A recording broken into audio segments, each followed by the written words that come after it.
Can everyone hear me? Cool.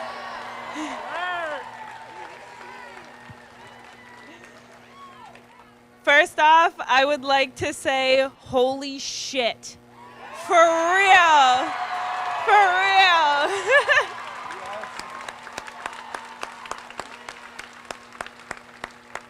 I am truly taken back, by the amount of people that are here today. I have never, for at least the few years I've lived in Eugene, seen this many people come out. And for something like this, I am just proud, honestly.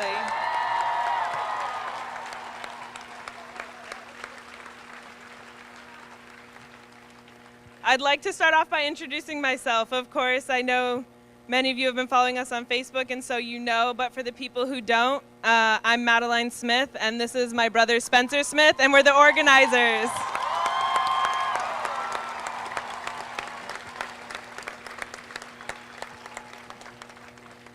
I would just like to thank a few people really quickly while I have this time with you all. My team, the people who worked behind the scenes, it was not just me, it was not just him, it was so many people, including all of you who shared and spread the word and came out today. So thank you to those people. Okay.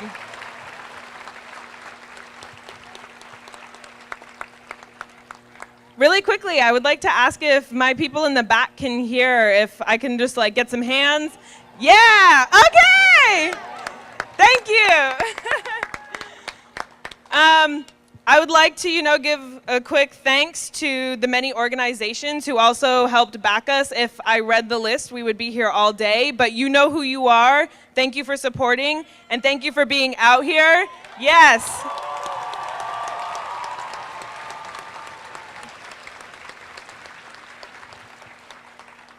I would like to thank the many people who will be speaking today for taking the time and having the courage to come out here in front of all of you and just share their thoughts and their knowledge, and giving them a safe and free space to give you guys the information that you need and deserve.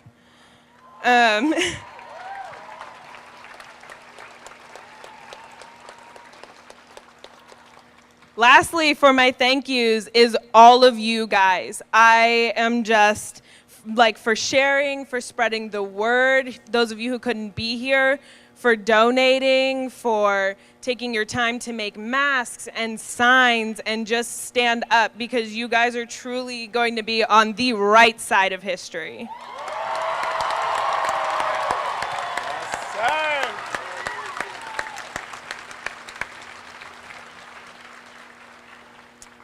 I'd like a quick second to put out this little message, and I'm going to reiterate it, of course, before we march. I know social distancing is going to be hard, but those of you who are masked up, thank you. If you do not have masks, there are people here who are giving them out. Take them, please, if you are offered. I would also like to say that there will be counter-protesters. There are with any protest.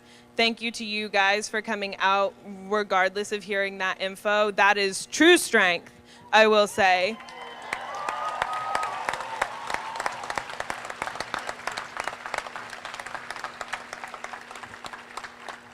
Another thing I want to say about the counter-protesters, some of you have heard who they are. This is not their platform. I will not give them the time of day, and I will not speak of them.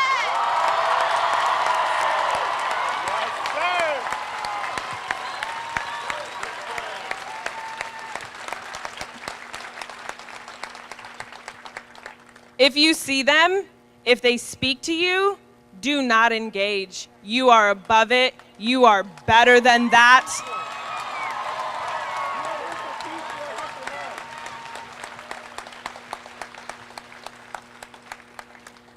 I want all of you to be safe, and what they want you to do is engage to give them a reason to take that safety away. And I'm not here for it. And neither should you.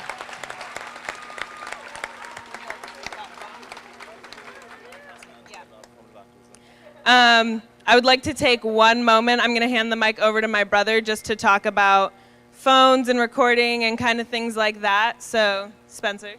Hi guys, I hope everyone's doing well today.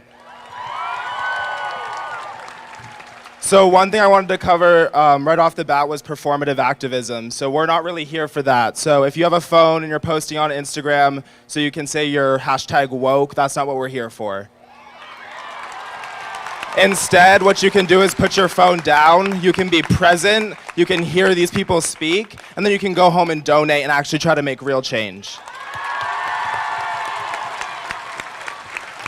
Alongside that, a lot of people also don't feel safe being recorded, and we need to respect that. So I'm going to pass you on to Christian as well because he wanted to give you guys a quick message too. So here's Christian. Hello, everyone. I was not going to come today, I'm going to be completely honest. I had work. There was so many things in my regular life that I'm dealing with, but I love this woman right here. This is my favorite person, one of my favorite people on this earth. And I have known her for a long time, and I could not allow her to be out here without my support. Not that it means anything much more than anything that anybody else is doing, but there's something particular that I want to say before we get started. And it's that this is about a movement of love first. We need to make sure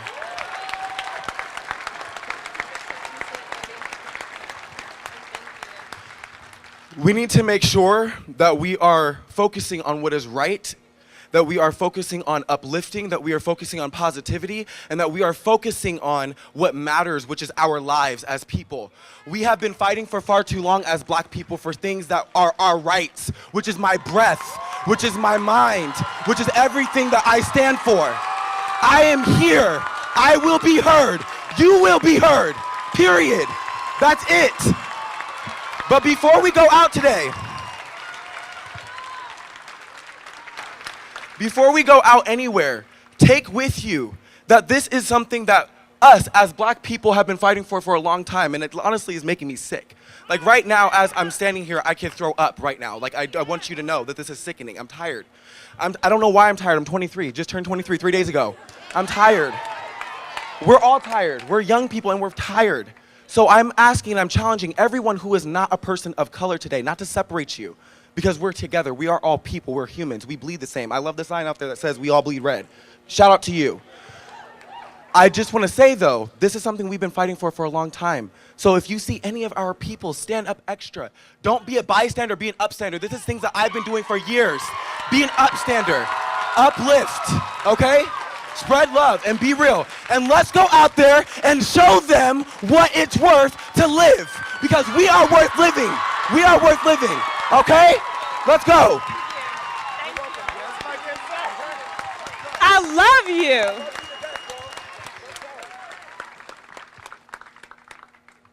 Wow. That is my brother. That is my brother. Now I'd like to move on to our speakers who have taken the time to come out here. Yeah, wow, I'm sorry. I'm so taken back by that. I love you. I love all of you guys too, by the way. Like, for real.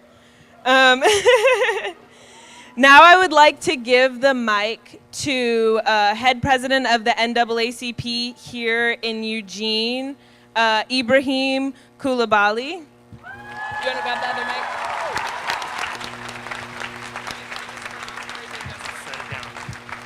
How you doing? How you doing? Black Lives Matter. Black Lives Matter. Black Lives Matter. Black Lives Matter. Black Lives Matter. Black Lives Matter. Thank you. Thank you all. Thank you for being here. Thank you, Eugene. Thank you, Springfield. Thank you, Junction City. And I have a friend in that audience who came from Portland. He's from Alabama, but he wanted to be here today.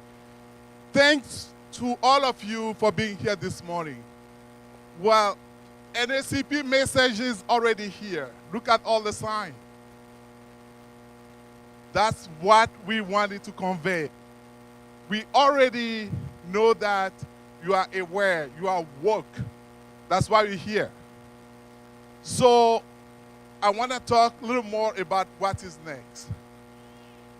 You know, we don't know how many more black people will be killed on the street, unarmed black people by the police gang. We don't know how many times black mothers will have to bury their son or their daughters. But here is what we know. Until we take up to the street, until we protest, until we keep them accountable, nothing will change.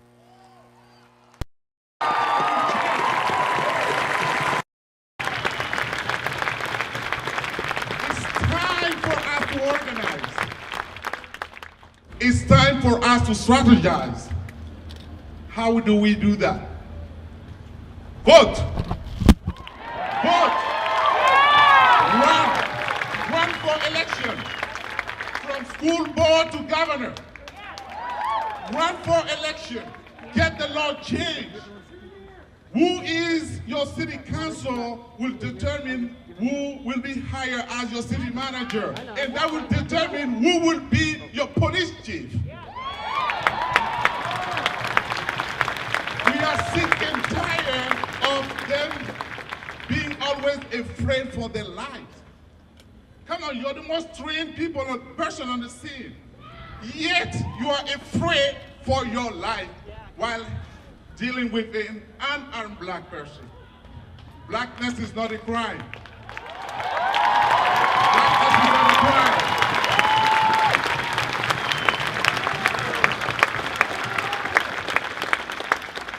George Floyd died on the street. What is more shocking to a lot of people is because we have seen it on video. And remember, a lot of black people did not die on the street, but they have been dealt with in the same way. They carry the trauma of dealing with police. And that microaggression every single day, pulling you over, making you sit on the street, you know, on the ground, while your kids are on the car, looking at you.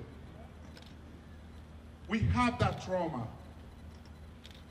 Look around you. Any black person you see here have been victim of that or know of someone in their own family who was victim of police brutality. So I want to thank Madeleine and Spencer for putting this event together.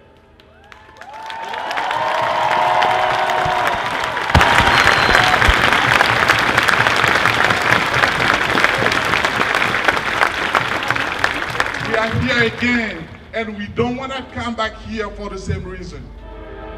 We don't want the police to keep killing unarmed black people because they don't see us as human beings.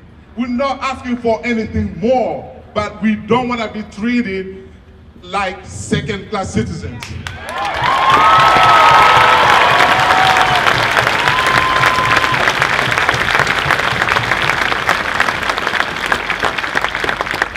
The NAACP in Eugene and the national board is following what's happening in Minneapolis. As you know, they charged this officer with third-degree murder, which means the death wasn't intentional. This guy may as well walk away with probation. So we have to be, and we have to remain mobilized. We have to pay close attention to what's going on there, but also here in Eugene. We have our own problem. We don't know, for some reason, each time we have a police involved, deadly shooting, and there is no arrest, there's no charge. And today, in this crowd here, we have the wife of Rodriguez. If you remember Rodriguez, who was killed here in Eugene. and for some reason, the police officer camera went off. The dash cam camera wasn't on, and he was the only person on scene. And for what we could see on the video, this person was asking to talk to the police officer sergeant. He was like, I don't feel comfortable. Call your sergeant. And yeah, he ended up dead. We're still waiting for charges. I don't think it's gonna happen. So I'm gonna leave you with this. We are tired. We don't want to continue to march every single day. Not because we do not have the energy. It's because it means that someone lost their life. We don't want to keep doing that. Get involved. Get involved somehow. Organize yourself. If you don't want to join an organization, create your own and we will join you. We have to fight. We have to fight. I would like to thank you for being here. Thank you. Thanks the organizers. And please, let's have a peaceful protest. Thanks a lot. Black Lives Matter. Thank you.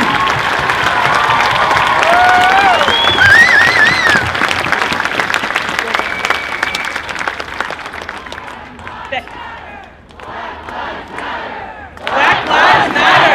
Black Lives Matter. Black Lives Matter. Black Lives Matter. Black Lives Matter. Black Lives Matter. Black Lives Matter.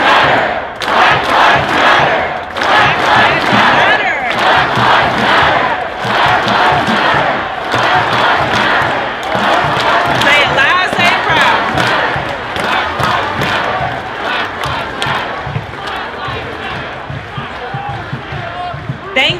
Thank you so much. Thank you, Ibrahim. I appreciate it so much. Next up, can people hear me? Way out? Okay, thank you. Our next speaker and our last speaker before we get a move on, I actually know her personally. Her brother is my best friend, one of my best friends. And her name is Jessica L. Brown. She is a community member and a licensed attorney here in Eugene. You ready? Oh wait, let me grab these up.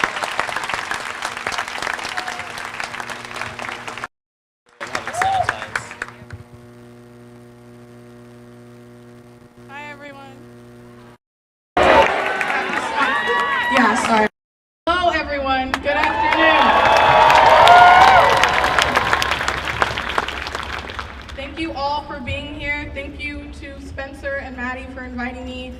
Just thank you for supporting this movement. It is something that is not a choice for Black people of America. It's not an option not to stand up when we are being slaughtered in the streets. I want everyone to be aware that we appreciate your allyship, and I am a firm believer that actions speak louder than words, so thank you for being here in spite of COVID-19. Thank you for being here, despite what your friends and family might say about you supporting us in this movement. Thank you for standing up for a cause that is not directly impacting you. It is not easy, and I appreciate it. I want everyone to know right now, I had a tormentous time trying to put to words the experiences that I know happen for Black people across the nation and the globe. I had a tormentous time trying to cut it down. I am not going to lie to you. I didn't leave tons of things out, so please bear with me. There are things that need to be covered. There are things that need to be said. If it doesn't apply, let it fly. And in the meantime, let's get started.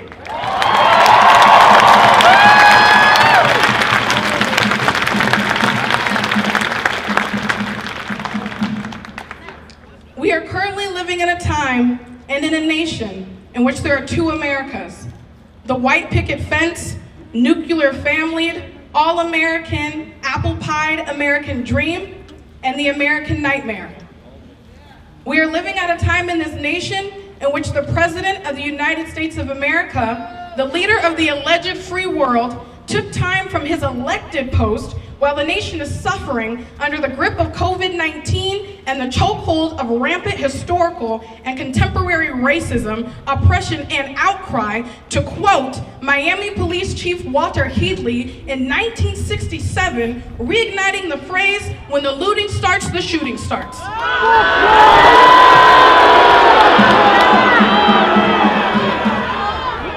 We are living in a time in which dog whistles have been traded in for blaring sirens, and regardless of the type of signal, I want everyone to know the danger, the bloodshed, and the intimidation remain the same. This land, now known as the United States of America, was not discovered by Christopher Columbus. It was found occupied by the indigenous peoples of Native America and then stolen.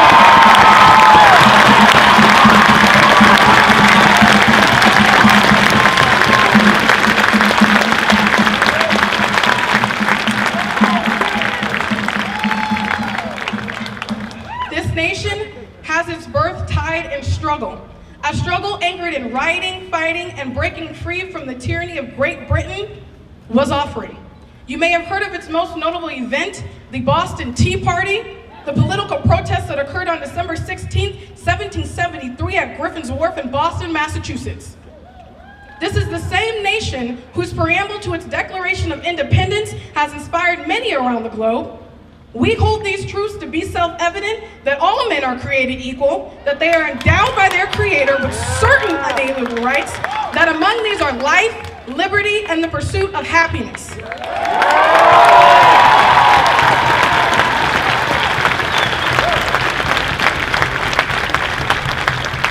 This nation, once free from the tyranny of their former monarchy, then traveled afar to chain African peoples and utilize them like chattel, to label and treat them as property, property to keep, to sell, and to slaughter, property to rape and mutilate, property to whip, torment, and experiment upon, property to hoist up like party favors, all the while taking pictures from memories galore. And when we were supposed to be free from chattel slavery, as stated in the 13th Amendment of the Constitution, we became targets of new evils and cruelties. We were forced into sharecropping. We were forced into servitude. We were lynched as a warning to be caught living.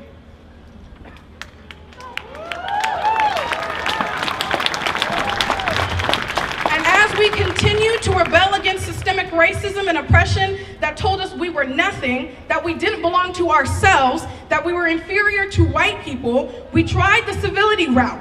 We marched. We sat in. We held church services. We rode freedom buses.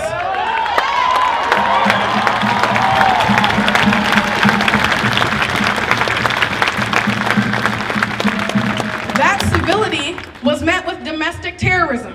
We were bombed at home. We were bombed at church. We were bombed at work. We were hung from trees and left till morning for our communities to find us, like strange fruit in the crisp morning air. We were hosed down. We were beaten. We were shot at. We had dogs sicked on us. Time went on and we appeared in court and we took to the streets. Time went on and we were criminalized. No longer mocked by oil paint and enlarged lips met with broken English and knee-slapping portrayals of black peoples as less than intelligent. We were now thugs. We were welfare queens. We were aggressive. We couldn't be trusted. We had dysfunctional and broken family systems.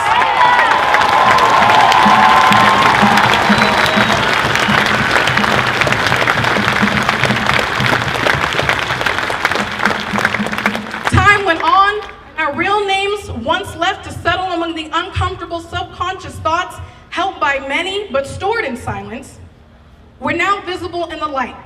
Now we were monsters.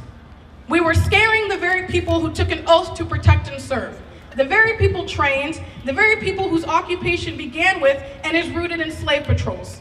We were, again, subhuman. Time went on, and a data pool of black murders has detailed to us the following. We can't be handcuffed and put in the police car unless we are dead, George Floyd.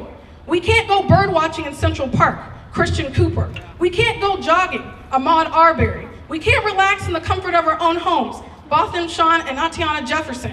Can't ask for help after being in a car crash. Jonathan Farrell and Renisha McBride. We can't have a cell phone. Stephen Mark. We can't leave a party to go to safety. Jordan Edwards. We can't play loud music. Jordan Davis. We can't sell CDs. Alton Sterling. We can't sleep. Ayanna Jones. We can't walk from the corner store. Mike Brown. We can't play cops and robbers. Tamir Rice. We can't go to church. Charleston 9. We can't walk home with Skittles. Trayvon Martin. We can't hold a hairbrush while leaving our own bachelor party. Sean Bell.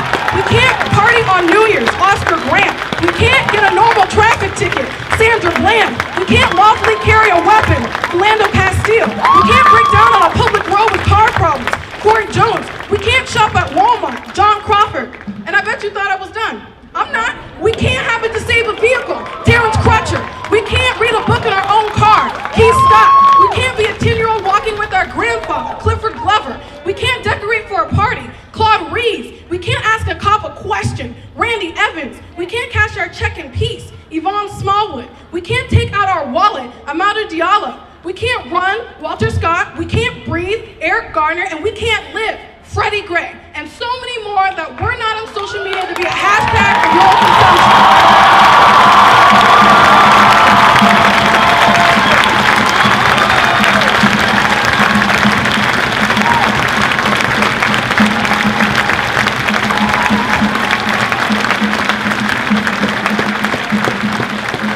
All of this is to say, this is not an exhaustive list.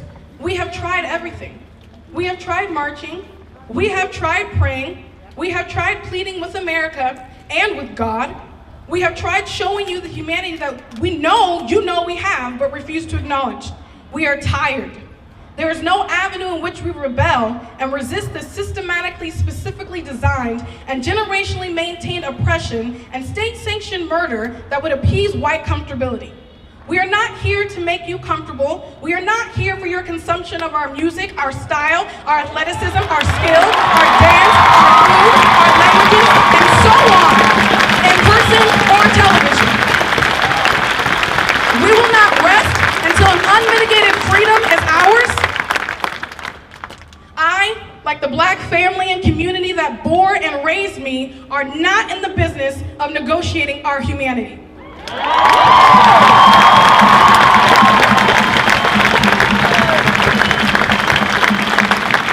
It is not up for grabs. It cannot be purchased. There is no settling. This is not a Black souls issue. This is not a people of color issue. This is not a marginalized community issue alone. If you are more personally concerned about property than the murders across the nation of Black peoples and people of color, it is your issue.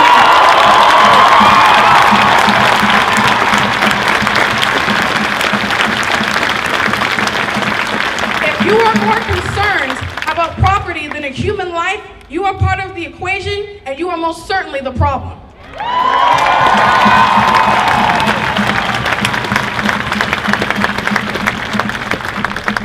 If you are choosing to be neutral at this time, I would like to state that your privilege has allowed you to do so. And it is rooted in the fact that your body has not been politicized since your inception. We're halfway through. Now, Oregon is a beautiful state, and I have a love-hate relationship with it. It only rings truer the older I become. Oregon has mountains and rivers and parks and adventures. Oregon has festivals and fairs. Oregon may be known for its liberalism, its breweries, and its good times, but those fun things don't water down the Confederate flags. They don't water down the coded language.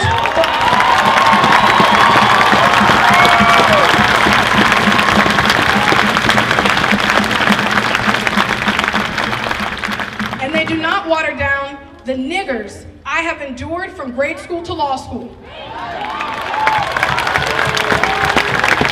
Oregon also has racism. The state of Oregon was dreamt of, designed, maintained both historically and contemporarily as an anti-Black space and a white sanctuary.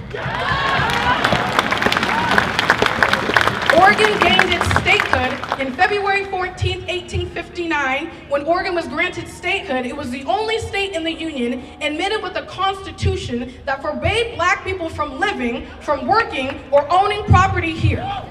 It was illegal for black people to even move to the state until 1926. Oregon's founding is part of a forgotten history of racism in the American West. Article 1, Section 35 of the Oregon Constitution once read, "No free Negro or mulatto not residing in this state at the time of the adoption of this Constitution shall come, reside, or be within the state, or hold any real estate, or make any contracts, or maintain any suit therein, and the Legislative Assembly shall provide by penal laws for the removal by public officers of all such Negroes and mulattoes, and for their effectual exclusion from the state, and for the punishment of persons who shall bring them into the state, employ, or harbor them."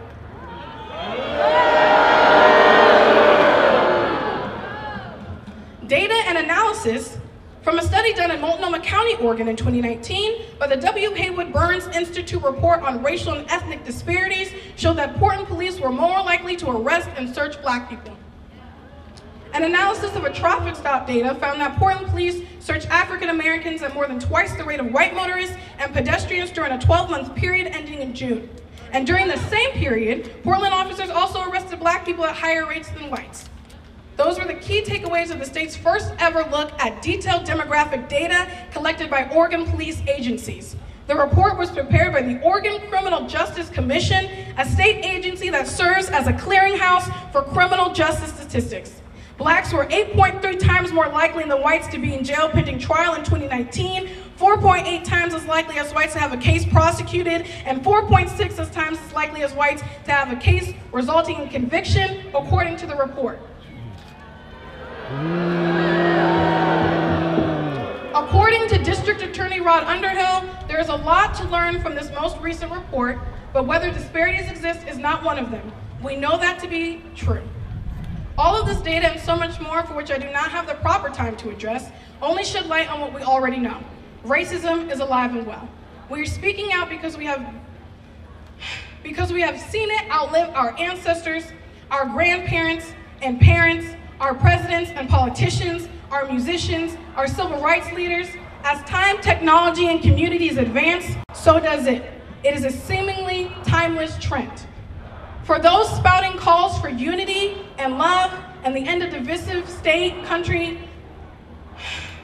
and all such things, because we all bleed the same, and because we are all humans and we are all Americans, please recognize we are not all considered human. We are not all considered American, regardless of our birthplace and citizenship.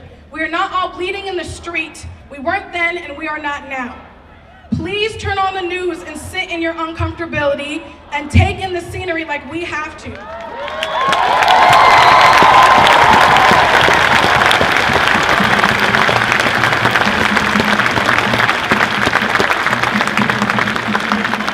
Watch as black and brown protesters and their allies get sprayed with tear gas, beaten with batons, trampled by a horse, shoved to the ground, tackled, run over with state-owned police vehicles, and so much more in this season's episode of American Violence Public Servant Edition.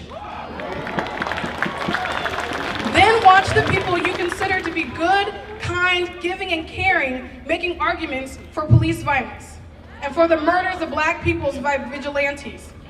If you're tired of hearing about it, imagine just for 1 second the exhaustion we feel every single day from living it. We do not get to unwind from it.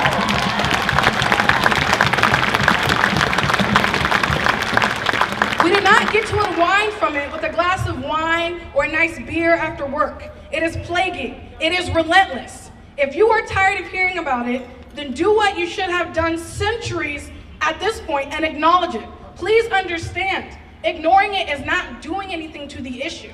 It is not going to disappear. It is not going to turn into vapor and poof, it's gone. Racism will continue to thrive, and racism will continue to be a cycle until we break it.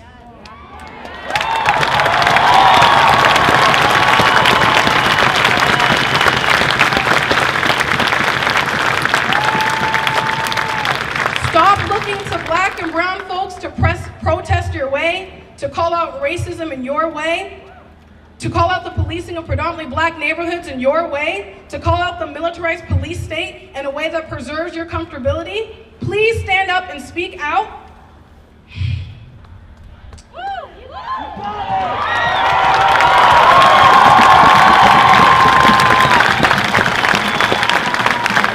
In the words of comedian Chris Rock, some jobs cannot have bad apples. Some jobs, everybody has to be good.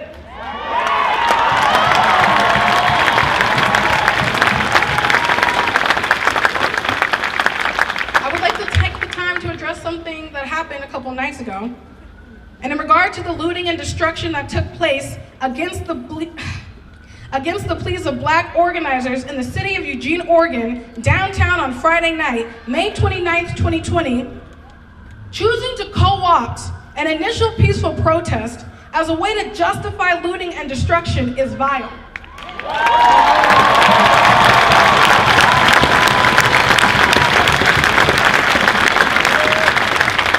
It puts our city at risk, it puts our communities at risk, and it puts our lives at risk. We are getting blamed for that.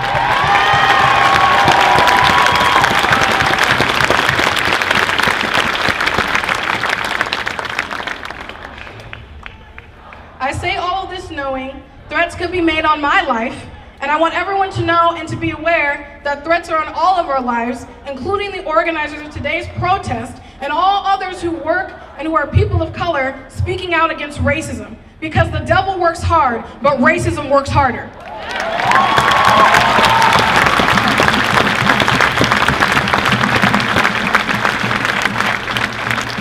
But as time goes by, one thing I've come to terms with is that the older I get, so does racism.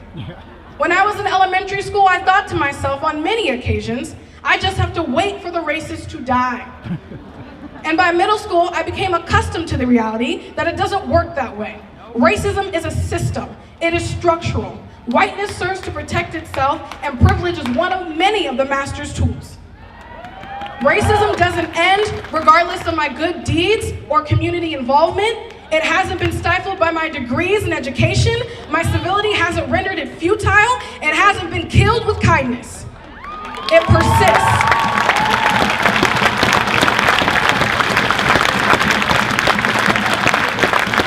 Racism will continue to thrive until everyone, not solely the marginalized, take it up and bear it. Until the unoppressed step over their sea of comfortability and cross into a threshold of understanding, allyship, and action.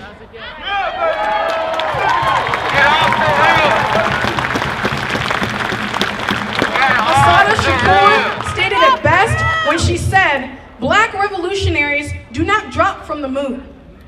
We are created by our conditions, shaped by our oppression, and where there is oppression, there will be resistance."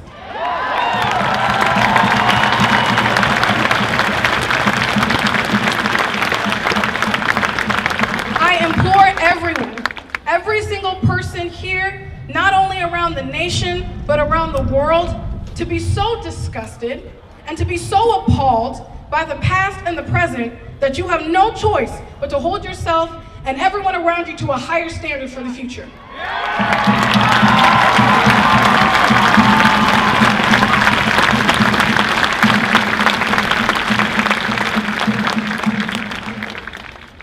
Please do not thank me for my words. Please understand, I have no choice. I also have a family. I have nieces and nephews that are babies, and I look at them and I mourn because I am praying to God they do not endure like I had to endure in any part of this world, let alone here.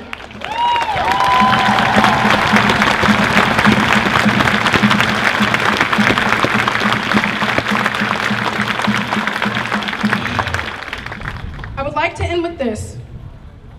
If all lives matter, why aren't you as outrageous as we are?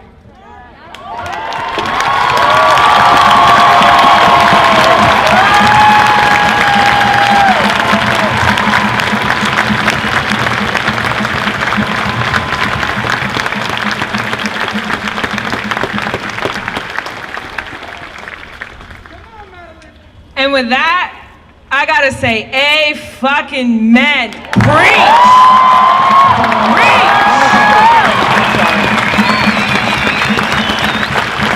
Thank you.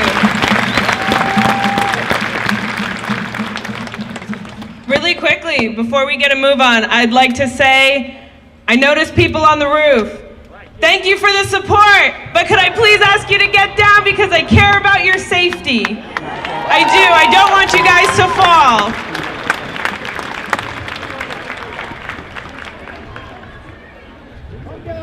Okay, well, y'all ready? Everyone's ready? All right, before we go, I have one more thing.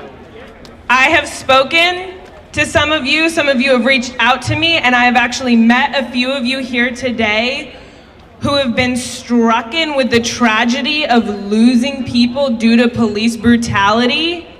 And I want to say I am so sorry, and I could never understand. And everyone here who has dealt with that or not, you cannot understand, or you can support those people. We are here for those people. And if I am speaking about you, we are here for you. We love you, and reach out in any way. I'm sorry, I'm so sorry.